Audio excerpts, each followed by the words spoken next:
একটি করস বিটের খামার উপযোগী সার জামালপুর শেরপুর ফেরিঘাটে গরু হাটে নিয়ে এসেছে। দেখে আজকের বাজারে এটার দাম কেমন চাচ্ছে আপনাদেরকে গরুটাকে সুন্দরভাবে দেখাচ্ছি যে একটু শুকনা পতনে আজকে বাজারে এটার দাম কেমন চাচ্ছে।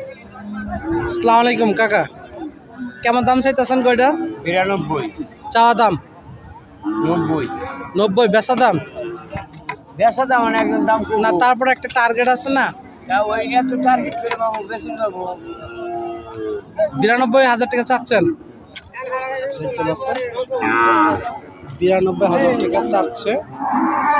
85,000 টাকা সেল দিয়ে দেবে আজকে ফিজিয়ান জাতের খামার উপযোগী সারগুলো দেখতে পাচ্ছেন। এই যে আরো একটি খামার উপযোগী করস বিটের সারগুলো বাজারে প্রচুর পরিমাণ বালু থাকাতে বালুগুলো উঠতেছে, সেই কারণে ভালোভাবে স্পষ্ট বোঝা যাচ্ছে না। তারপর তো আপনাদেরকে দেখাচ্ছে আজকে রোদের কারণে গরু ব্যাপারে ওইভাবে কথাও বলতে চাচ্ছে না যে আজকের হাটে। আসসালামু আলাইকুম কাকা। ওয়ালাইকুম সালাম। কত দাম চাচ্ছেন এটার? দাম চাইছি 95 95,000 টাকা চাওয়া দাম। চাওয়া দাম বিক্রি দাম কেমন হলো? 90, বিক্রি দাম 85-86,000 টাকা হলে গরুটা বিক্রি করে দেবে। একদম হলিস্টাইন ফ্রিজিয়ান খামার উপযোগী সারগুলো এবার খামার উপযোগী একটি লাল কালারের দেশাল জাতের সার। এই গরুগুলো হইল যে আপনার খাবারের অভাবের কারণে দেখা যাচ্ছে শুকিয়ে গেছে।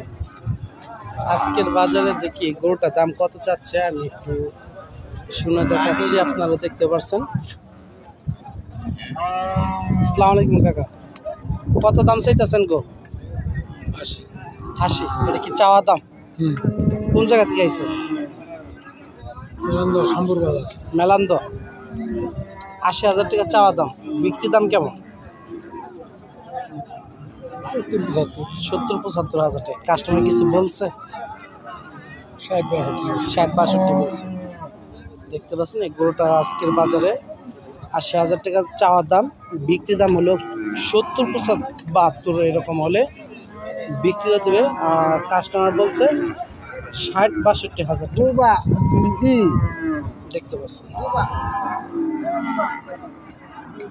আপনারা ভিডিওটি না টেনে দেখতে থাকুন, এরকম দেশাল জাতে এবং হলিস্টাইন ফ্রিজিয়ান জাতের সার গরুগুলো আপনাদেরকে দেখাচ্ছি।